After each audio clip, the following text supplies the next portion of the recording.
Good morning everyone. हम पढ़ रहे हैं सक्सेशन या अनुक्रमण के बारे में। अनुक्रमण एक ऐसी प्राकृतिक प्रक्रिया है जिसमें एक ही एरिया बार बार डिफरेंट कम्युनिटीज़ या समुदाय के द्वारा कॉलोनाइज किया जाता है और ये एक निश्चित क्रम में समय के साथ घटित होती है।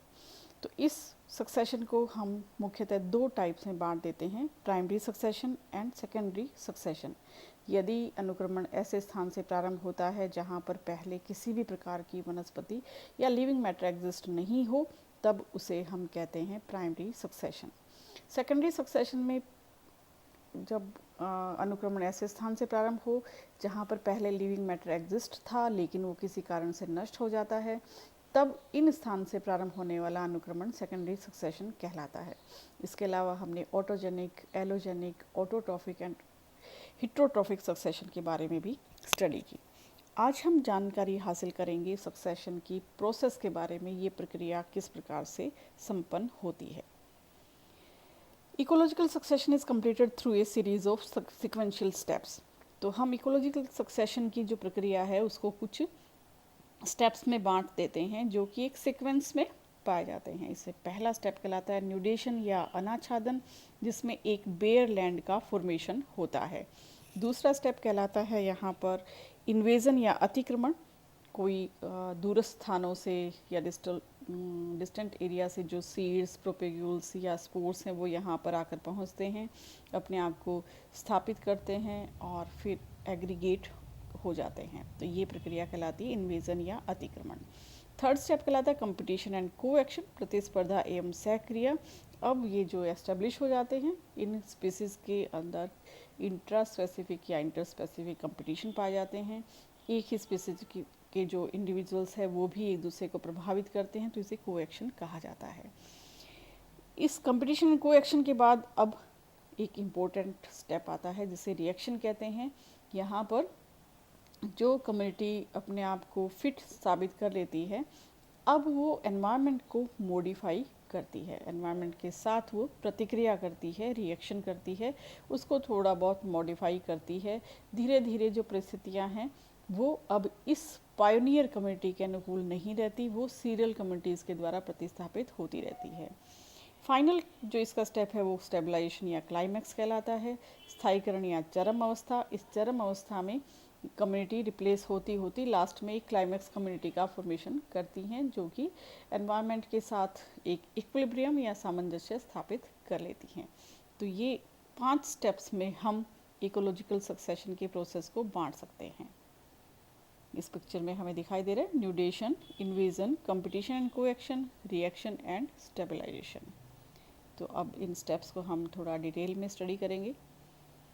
पहला स्टेप है nudation, development of bare area without any form of life. तो न्यूडेशन या अनाच्छादन क्या होगा कि यहाँ पर एक ऐसे एरिया का निर्माण होता है जो वनस्पति रहित होता है, बेयर लैंड जिसे हम कहते हैं।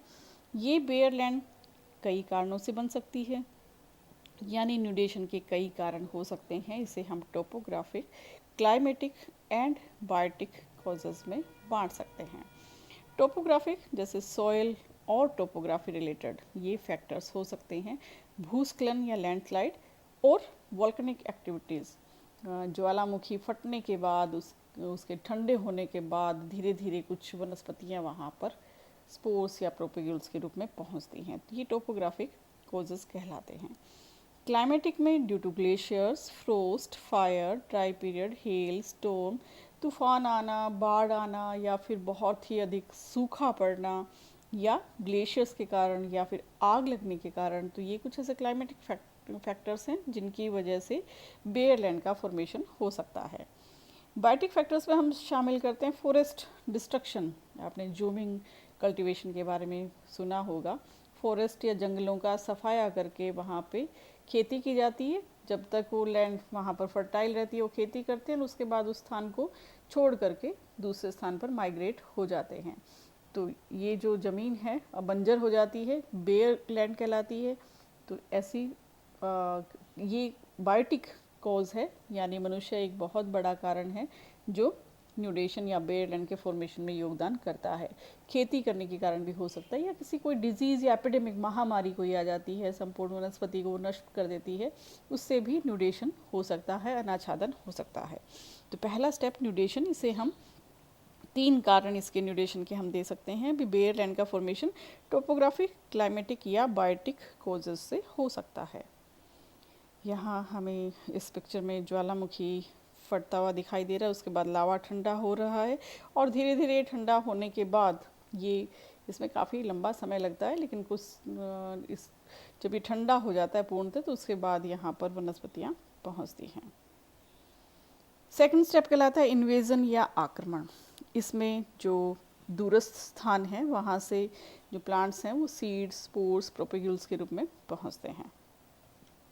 तो ये successful establishment of species in a bare area. Invasion या अतिक्रमण को यदि हम सिंपल वर्ड्स में कहें तो अब जो बेयर लैंड का फॉर्मेशन न्यूडेशन के कारण हो चुका है, वहाँ पर एक स्पीसीज, कोई भी प्रजाति अपने आप को सक्सेसफुली स्थापित करती है, एस्टेब्लिश करती है, तब हम इस प्रोसेस को इन्वेजन या अतिक्रमण कहते हैं। Invasion is completed in 3 steps. ये 3 चरण में पूरा होता है। माइग्रेशन या प्रवास, इकेसिस या आस्थापन, एंड एग्रीगेशन या समुच्चयन। तो माइग्रेशन, इकेसिस और एग्रीगेशन में हम इन्वेजन को बांट सकते हैं। माइग्रेशन का मतलब है कि जो सीड्स, स्पोर्स या प्रोपेग्यूल्स ये माइग्रेट होकर के उस बेयर एरिया पर पहुंचते हैं। तो इस माइग्रेशन का कारण कौन होता है? एयर या वाटर इसमें सहायता करते हैं। ये उस बेयर एरिया पर एयर वाटर के माध्यम से सीड्स, स्पोर्स, प्रोपेग्यूल्स पहुंचते हैं और अब उनका काम है वहाँ पर जर्मिनेट होना, ग्रो करना। तो इस माइग्रेशन के बाद जब वहाँ पहुँच जाते हैं तो सेकंड स्टेप इन्वेजन का प्रारंभ होता है, जिसे हम अस्थापन या इकेसिस कहते हैं। बहुत ही इम्पोर्टेंट स्टेप है, एग्ज़ाम में अक्सर पूछा जाता है इकेसिस किसे कहते हैं या अस्थापन क्या है। तो ये ecesis process of successful establishment of a species, किसी प्रजाति का वहाँ पर सफलतापूर्वक अपने आप को स्थापित करना ही इकेसिस कहलाता है। जो सीड्स, स्पोर्स, प्रोपेगुल्स वहाँ पहुँचते हैं, वो जर्मिनेट होते हैं, ग्रो करते हैं और रिप्रोड्यूस करते हैं, यानी अब उन्होंने अपने आप को वहाँ पर स्थापित कर लिया है। तो बहुत सारी स्पीसीज माइग्रेट होकर के उस बेयर लैंड पर पहुँचती हैं, लेकिन सभी स्पीसीज अपने आप को वहाँ जर्मिनेट नहीं कर पाती। अगर जर्मिनेट हो जाती हैं तो उनमें ग्रोथ नहीं होती या फिर वो रिप्रोड्यूस नहीं कर पाती। तो इन परिस्थितियों में जो अपने आप को समायोजित कर लेती हैं, एडजस्टमेंट कर लेती हैं, वही सफलतापूर्वक प्लांट्स के रूप में ग्रो करते हैं। तो ये जो सबसे पहली जो कम्युनिटी जो बेयर लैंड पर पहुंची है, जिसने अपने आप को उन परिस्थितियों में के अनुकूल ढाला है, वहाँ पर वो जर्मिनेट होती हैं और वृद्धि करती हैं, उसे हम कहते हैं पायोनियर कम्युनिटी या पुरोगामी समुदाय। इसकी डेफिनेशन भी पूछी जाती है, पुरोगामी समुदाय क्या है या पायोनियर कम्युनिटी किसे कहते हैं। तो किसी बेयर लैंड पर सबसे पहले पहुंचने वाले जो प्लांट्स हैं उन्हें हम पायोनियर कम्युनिटी कहते हैं। Only few progeny survive due too harsh condition, क्योंकि बेयर लैंड है, इसका यहाँ कंडीशंस तो अनुकूल है नहीं, तो इसमें केवल कुछ स्पीसीज ही अपने आप को सफलतापूर्वक वहाँ पर स्थापित कर पाती हैं। अब सफल इकेसिस के बाद, यानी उन्होंने अपने आप को वहाँ स्थापित कर लिया, ये जो स्पीसीज हैं ये अपनी संख्या बढ़ाते हैं रिप्रोडक्शन के माध्यम से और एक दूसरे के पास स्थित होकर के समूह का फॉर्मेशन कर देते हैं। तो इस प्रोसेस को हम इन्वेजन की इस प्रोसेस को हम कहते हैं एग्रीगेशन या समुच्चयन। तो धीरे धीरे यहाँ जो भी कम्युनिटीज़ हैं जिन्होंने जर्मिनेट किया है, ग्रो किया है, ये अब रिप्रोडक्शन प्रारंभ कर देते हैं, अपनी पॉपुलेशन को बढ़ाना शुरू करते हैं। इस पॉपुलेशन के बाद ये छोटे और बड़े समूह का फॉर्मेशन कर देते हैं। इस समूह में एक ही स्पीसीज से संबंधित इंडिविजुअल हो सकते हैं या डिफरेंट स्पीसीज के इंडिविजुअल्स भी हो सकते हैं। तो इन्वेजन को हम 3 स्टेप्स में बांट सकते हैं, माइग्रेशन या प्रवास, इकेसिस या स्थापन और एग्रीगेशन या समुच्चयन। तीसरा स्टेप कहलाता है कंपटीशन एंड कोएक्शन। जब बहुत सारे स्पीसीज वहाँ पर अपने आप को एस्टेब्लिश कर लेती हैं तो अब इनमें कंपटीशन प्रारंभ हो जाता है। जनरली ये जो प्लांट्स हैं एक दूसरे के पास पास स्थित होते हैं, तो अब एक दूसरे को ये प्रभावित करते हैं, इसे हम कहते हैं कोएक्शन या सहक्रिया। इन स्पीसीज़ के अंदर स्पेस के लिए या फूड के लिए कंपटीशन प्रारंभ हो जाता है। यदि ये कंपटीशन एक ही स्पीसीज़ के इंडिविजुअल्स के बीच में हो तो हम इसे इंट्रास्पेसिफिक कंपटीशन कहते हैं। यदि डिफरेंट स्पीसीज़ के बीच में कंपटीशन पाया जाता है तब हम उसे इंटरस्पेसिफिक कंपटीशन कहते हैं। Individuals of A species affect each other, एक ही स्पीसीज़ के जो ऑर्गेनिजम्स है या इंडिविजुअल्स हैं वो एक दूसरे को प्रभावित करते हैं, तो इसे कोएक्शन कहते हैं। अब कंपटीशन और कोएक्शन का परिणाम क्या होता है? यहाँ पर क्योंकि इंट्रास्पेसिफिक है तो इसमें जो अनफिट रहते हैं वो एलिमिनेट हो जाते हैं, वो नष्ट हो जाते हैं। जो फिट होते हैं इंडिविजुअल्स अपने आप को ऐसी कंपटीशन के बाद भी बचाए रखते हैं, वो सर्वाइव कर पाते हैं। तो जो फिटेस्ट है वो सर्वाइव कर पाते हैं। यहाँ पर कौन सी स्पीसीज सर्वाइव कर पाती है? Species with wide reproductive capacity and ecological amplitude will survive. ऐसे स्पीसीज जिनकी रिप्रोडक्टिव कैपेसिटी बहुत ज़्यादा हो और जिनका इकोलॉजिकल एम्पलीट्यूड भी बहुत अधिक हो। इकोलॉजिकल एम्पलीट्यूड का मतलब है कि रेंज ऑफ टॉलरेंस जो है वो उनकी काफ़ी अधिक होती है। तो ऐसी स्पीसीज इन परिस्थितियों में अपने आप को सर्वाइव रख पाती हैं। तो कंपटीशन के बाद ये कम्युनिटी जो है वो सर्वाइव कर पाती हैं, अगले स्टेप में वही शामिल होती हैं। नेक्स्ट स्टेप कहलाते हैं रिएक्शन या प्रतिक्रिया। बहुत ही इम्पोर्टेंट स्टेप है या स्टेज है इकोलॉजिकल सक्सेशन की। तो जैसे जैसे प्लांट्स के ग्रुप बढ़ते हैं, उनकी संख्या बढ़ती है अनुक्रमण के दौरान, तो अब उनमें कंपटीशन होता है। कंपटीशन के कारण ये अपने हैबिटेट को यानी अपनी जो पर्यावरण है, आसपास का जो एनवायरनमेंट है, उसको मॉडिफाई करना प्रारंभ कर देती हैं। तब इसे कहा जाता है रिएक्शन या प्रतिक्रिया। तो अब ये जो प्लांट्स यहाँ जो वेजिटेशन ग्रो कर रही है, इसकी डेथ होने से सोइल के अंदर ह्यूमस की मात्रा बढ़ जाती है, मिनरल्स वाटर एब्जॉर्प्शन की कैपेसिटी वो भी बढ़ जाती है। इससे जो टेम्परेचर उस एरिया का कम होने लग जाता है, ह्यूमिडिटी बढ़ जाती है। तो इस तरह से लाइट, टेम्परेचर, सोइल, इन सब के अंदर चेंजेस आते हैं। तो due to reaction changes in soil, water, light and temperature etcetera modified, ये सब परिवर्तित हो जाते हैं। इन चेंजेस के कारण due to the modification the present community become unsuitable for the existing environmental condition. अब ये जो पायनियर कम्युनिटी वहाँ पहुँची थी, जिसने अपने आप को फिट साबित कर दिया था, तो वो मॉडिफाई करती है एनवायरनमेंट को। ये मॉडिफिकेशन के बाद जो एनवायरमेंटल कंडीशन है अब इस स्पीसीज़ के लिए फिट नहीं रह पाती, यानी अनसुटेबल होती हैं। तो ये डिफरेंट कम्युनिटीज़ के द्वारा प्रतिस्थापित होती हैं। Such communities will be quickly replaced by another community. अब ये कम्युनिटी हैं, ये जल्दी जल्दी दूसरी कम्युनिटीज़ के द्वारा रिप्लेस कर दी जाती हैं, जिन्हें सीरियल कम्युनिटीज़ कहा जाता है। तो seer, the whole sequence of communities that replace one another in the given area is called seer. Various communities contribute seer are called serial communities. तो ये बीच की serial stages होती हैं। पायनियर कम्युनिटीज से लेकर के उनको रिप्लेस करने वाली जो कम्युनिटीज़ हैं वो सीरियल कम्युनिटीज़ का फॉर्मेशन करती हैं। अल्टीमेटली इस सक्सेशन की लास्ट स्टेज आती है स्टेबलाइजेशन या स्थायीकरण, जिसे हम क्लाइमैक्स भी कहते हैं। तो ये last stage of ecological succession. Final community become more or less stabilize for longer time. अब ये जो फाइनल कम्युनिटी यहाँ पर बनती है एक दूसरे को प्रतिस्थापन करने के बाद, तो ये काफ़ी लंबे समय तक अपने आप को एडजस्ट कर पाती है, तो वहाँ पर स्टेबलाइज्ड हो जाती है। This community can maintain its equilibrium with the climate of the area. ये उस एरिया के क्लाइमेट के साथ सामंजस्य स्थापित कर लेती है। The final community is called climax community. इसे चरम अवस्था, क्लाइमैक्स स्टेज या चरम समुदाय कहा जाता है। तो अनुक्रमण की ये जो चरम अवस्था है, यहाँ पर जो प्लांट कम्युनिटी और उस एरिया के क्लाइमेट के बीच एडजस्टमेंट हो जाता है, तो इस स्टेज को हम कहते हैं क्लाइमैक्स स्टेज। यहाँ जो कम्युनिटी अपने आप को स्थापित करती है उसे कहते हैं climax community. Climax community is not replaced by other communities. ये दूसरी कम्युनिटीज़ के द्वारा अब रिप्लेस नहीं होती है जब तक कि कोई बहुत बड़ा फैक्टर काम नहीं करे। Climax community is determined by the climate of the region, उस रीजन के जो क्लाइमेट है उसके द्वारा ये निर्धारित होती है। क्लाइमेक्स कम्युनिटी का एग्जाम्पल हम दे सकते हैं फॉरेस्ट का निर्माण होना, डेजर्ट का बनना या ग्रासलैंड का पाया जाना, कोरल रीफ्स का फॉर्मेशन।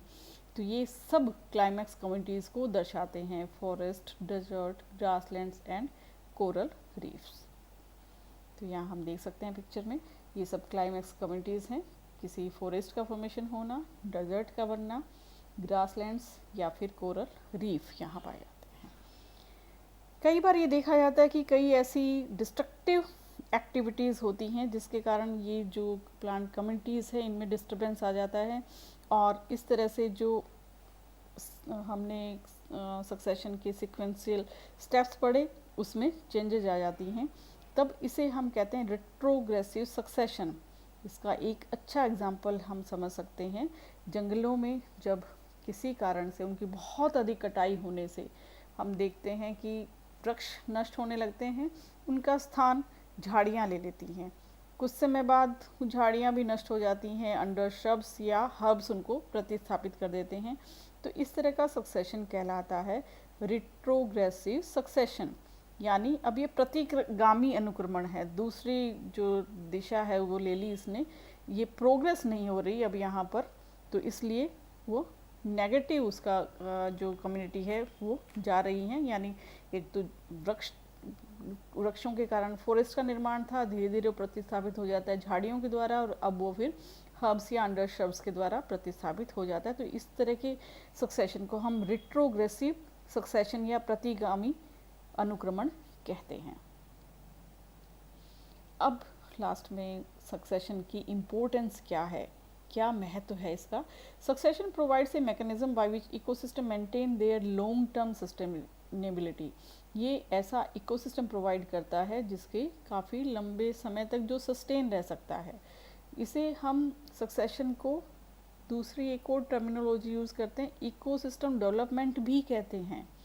तो ये इसी कारण से कहते हैं कि इकोसिस्टम ऐसा इकोसिस्टम प्रोवाइड करता है सक्सेशन जो काफ़ी लंबे समय तक स्थापित रह सकता है।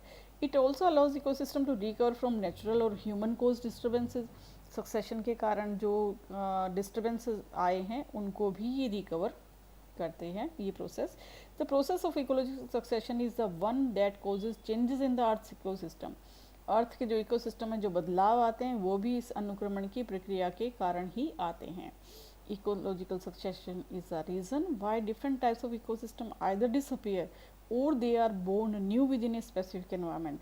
तो ये इकोलॉजिकल जो सक्सेशन है ये हमें बताता है कि क्यों डिफरेंट टाइप के जो इकोसिस्टम हैं वो डिसअपीयर हो गए या फिर नए इकोसिस्टम क्यों डेवलप हो गए।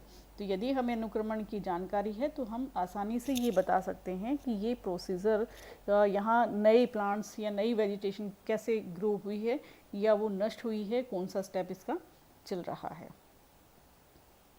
Succession results in gradual changes as plants, animals, fungi and microorganisms become established an area। तो सक्सेशन के परिणाम स्वरूप धीरे धीरे चेंजेस होते हैं प्लांट्स में, एनिमल्स में, फंजाई एंड माइक्रो ऑर्गेनिजम्स में। तो सक्सेशन हमें प्लांट्स के द्वारा दिखाई देता है बहुत इजीली। बाकी सक्सेशन सभी जो एनिमल्स होते हैं, सभी इंडिविजुअल्स जो है वो उससे प्रभावित होते हैं। तो आज हमने सक्सेशन की प्रोसेस के बारे में स्टडी की। ये 5 टाइप्स में 5 स्टेप्स में बांटी जा सकती है। न्यूडेशन, इन्वेजन, उसके बाद जब इन्वेजन हो जाता है इसे भी हम 3 टाइप्स में बांटते हैं, माइग्रेशन, इकेसिस एंड एग्रीगेशन। ये दूसरा स्टेप इन्वेजन के बाद कंपटीशन एंड कोएक्शन का होता है, फिर उसके बाद रिएक्शन होता है और अल्टीमेटली स्टेबलाइजेशन या क्लाइमैक्स कम्युनिटी का फॉर्मेशन हो जाता है। That's all. Thank you.